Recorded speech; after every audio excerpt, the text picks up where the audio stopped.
I'm here in Medjugorje and I'm with, what's your name? Juan, Juan, where are you from? from Colombia, but grew up in Florida. Man, Florida seems to be a nice place. I have It to go is, there. It is. And how often have you been here? First time. First time. First time in Medjugorje. Wow, you leave tonight. We leave tonight, 1 What 1 do a.m. you take home? A heart that is open and with renewed enthusiasm for the Lord and for Our Lady, and to get closer to Him.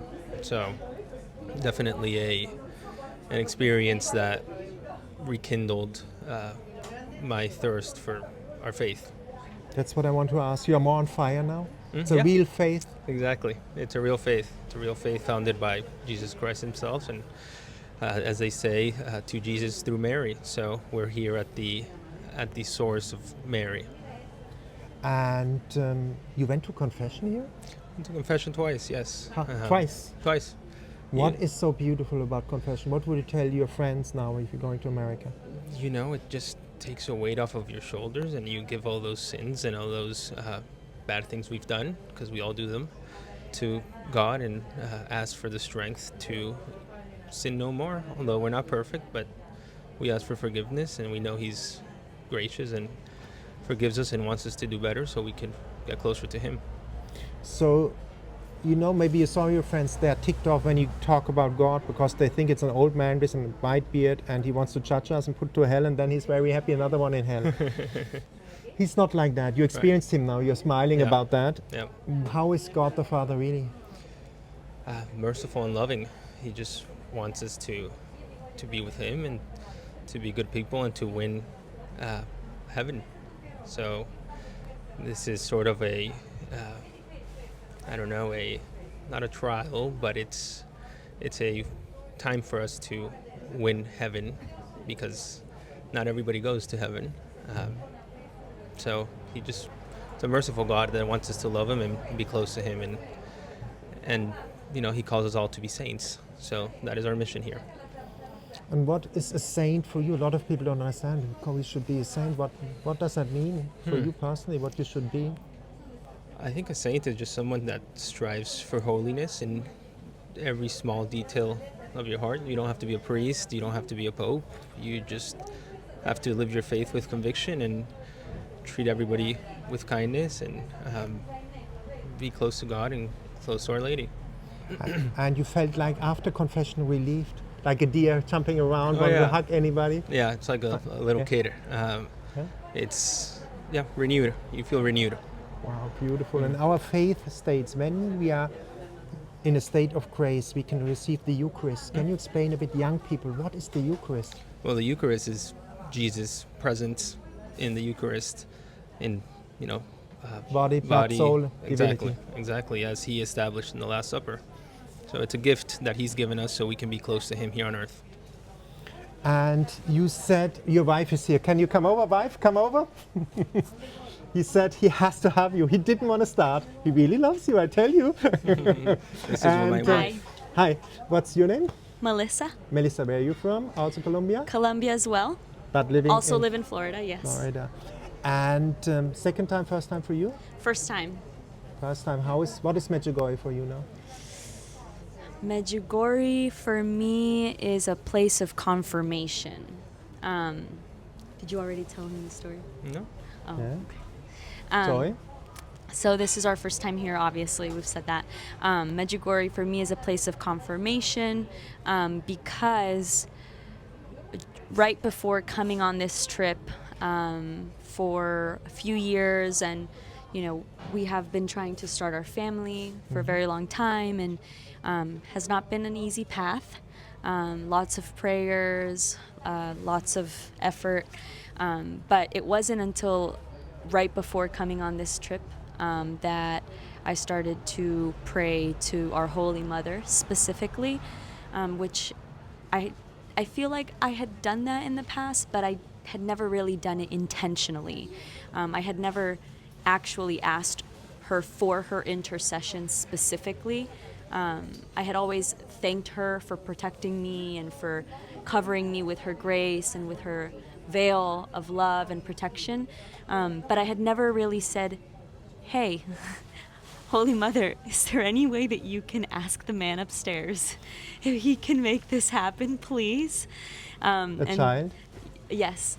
And so I had been praying to her the weeks leading up to this trip, and about 1 month ago, we found out we were expecting our first baby. Wow, you And give me so- goosebumps all over. I'm so happy for you. Yeah, thank This is- you. It's as if she planned it perfectly, so She we pla- could come here to thank her in person. Yeah. Wow. Yeah, we prayed to. In St. Augustine, there's a sanctuary of Our Lady of La Leche, Yeah. and so it's where we asked her to grant us the privilege of becoming parents. And so, a few weeks before coming, Yeah. that's when we found out. And the day we found out, we were doing a trip to the sanctuary coincidentally, and that's the day we found out she was expecting. So it was sort of, Is here it it- is in your face. You know, this is my doing, Yeah. and we're here to thank her for that. Wow, so beautiful. Thank you. And you pray the rosary together? At times, but not nearly as much as we should or plan on doing going forward. But you know, it's from the heart. It's not an obligation to Oh, pray. no doubt. You know, it's No just doubt. everybody has a different mission. You have your professional lives, Yeah. and you went to confession here. Yes, twice. How twice? Man, you are shining now. I Beginning understand and why. end. Beginning and end. And what is the experience for you? What would you tell young ladies now your age? What is so powerful about confession and beautiful about confession? Not fear confession. Right.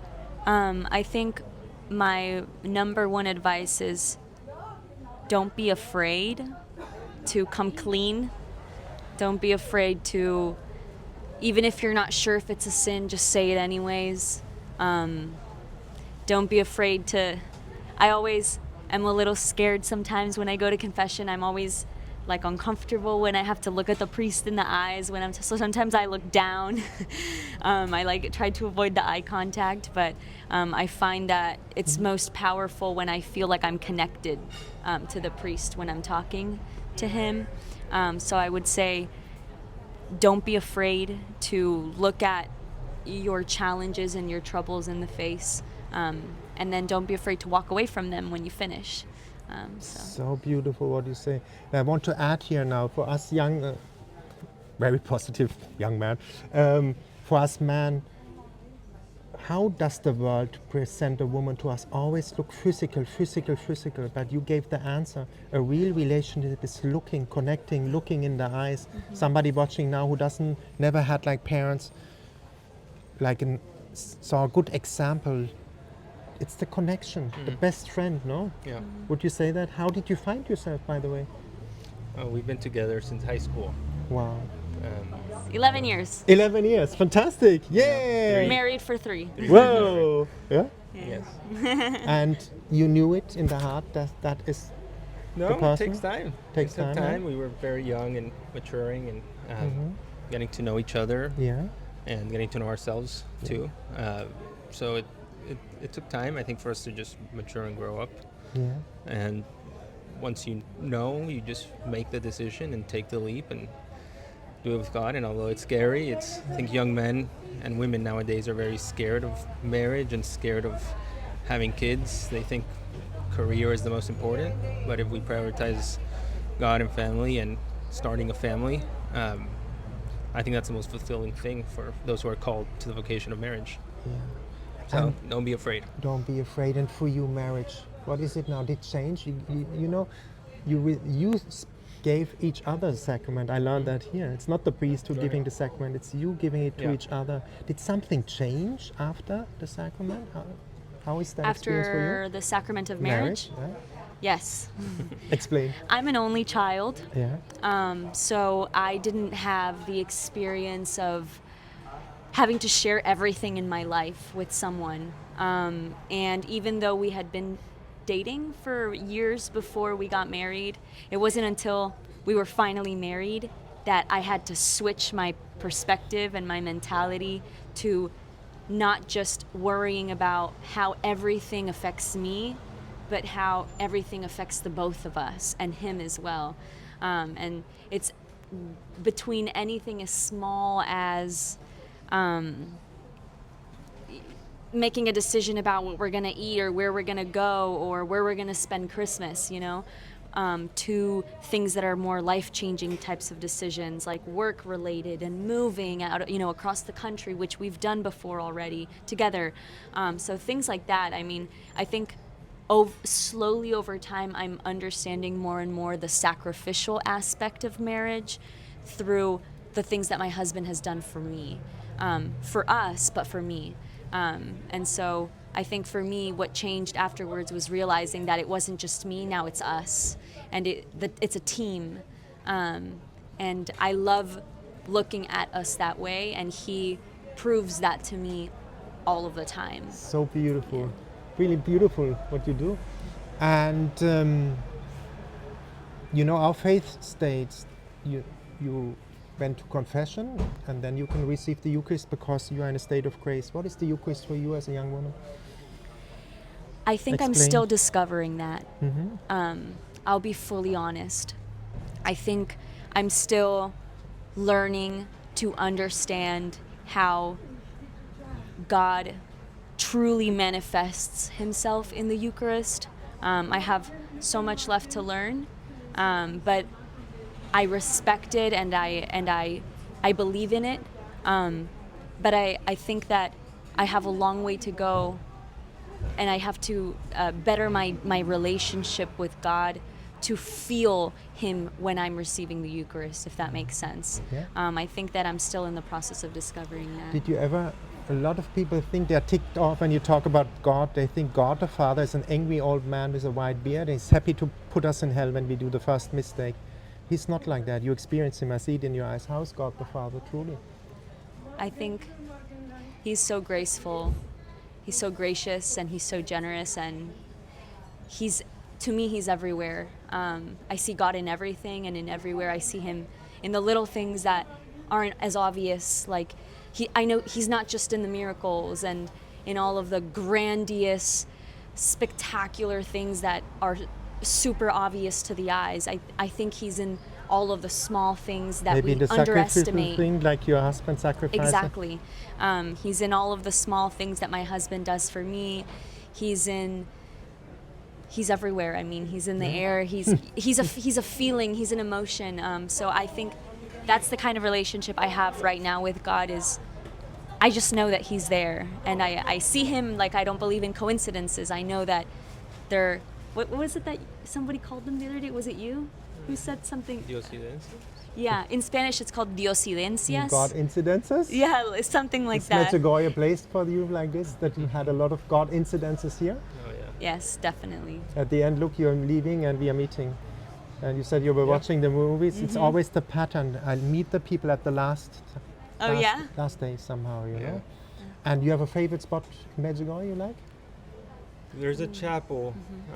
We're staying at Miriana's house, and there's a chapel right next door that pictures Jesus in the Gethsemane, and that is just such a peaceful and quiet chapel. And I guess second would be the Oasis of Peace, where Jesus is in the Eucharist 24/7 there. So I think those two spots would be the most powerful. Obviously, Apparition Hill and Cross Mountain are beautiful, but those were just silent, less trafficked spaces where we can meditate and pray and More private. Same for closer. you? Same for you? Yeah, the first one, the one that's closer to where we're Jesus at staying. Gethsemane, the chapel? Yeah, it's next to La Casa di Maria. Yeah? Yeah, it's like a work of art when you walk in and you just see Jesus kneeling there. It's just spectacular. I think it's a great place for contemplation and just some private prayer time. Did you make the experience that this is a school of surrender here? That you need to surrender stuff? Already maybe starting before with the baby? That this was the lesson? That God sends us these problems, challenges, that we cry out and that we start to trust? Like Saint Therese of Avila, she said, make God a compliment, ask him the impossible? For me, yes. I think that when I got here, the first couple days, I was catching up on the jet lag, so I was a little tired. But once I was in my senses, I found myself resisting a lot of things. Just resisting the natural flow of things here and in all of the different events and things that we were going to. I felt like and I couldn't figure out why. Like, I had to step back sometimes and ask myself, like, why am I being like this? Why am I feeling like this? Why am I easily irritated? Why? And then now towards the end, and after going to confession again, and I find myself with like my guard a lot less high. Like, I've let my guard down a little bit more, and I think that is exactly what you were just saying. For me, this has been a place of, like, it's okay. You can relax now. You can let your guard down. Just open your heart. If you just do that, you will feel the graces that this place has to offer, like Mariana was saying. Yeah. Same for you? Hard for you to surrender? Yeah, and I think we came with Debbie with Triumph Pilgrimages, and I think having a sort of, if you come here on your own, you could still definitely see the good that comes here, but coming with somebody with a guide that tells you the history and explains everything from day one and has a structure to it in a way, the experience and the impact is much deeper than just coming on your own and trying to figure it out. So that was a big takeaway for me. Beautiful. And you made the experience, last question, that when you live in intention, thy will be done, that everything falls into place, everything's much easier, you have more joy, peace in your heart? Yeah, because you pray, you do what you can, and you know that God will take care of the rest.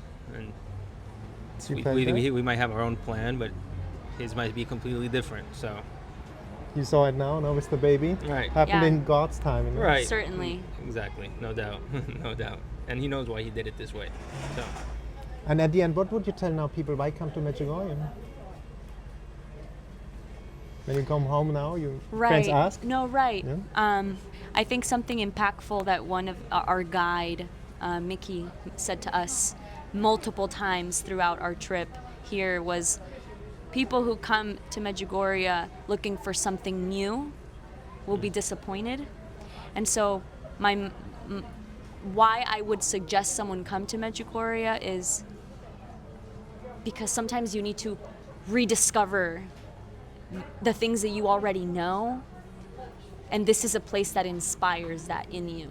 So I think that if your inspiration, your muse is on the ground and you need a pick-me-up, you need something to just... A booster shot? Exactly. Spiritual booster shot? Exactly. Just something to just motivate you. This is certainly the place to do it because it's everywhere here.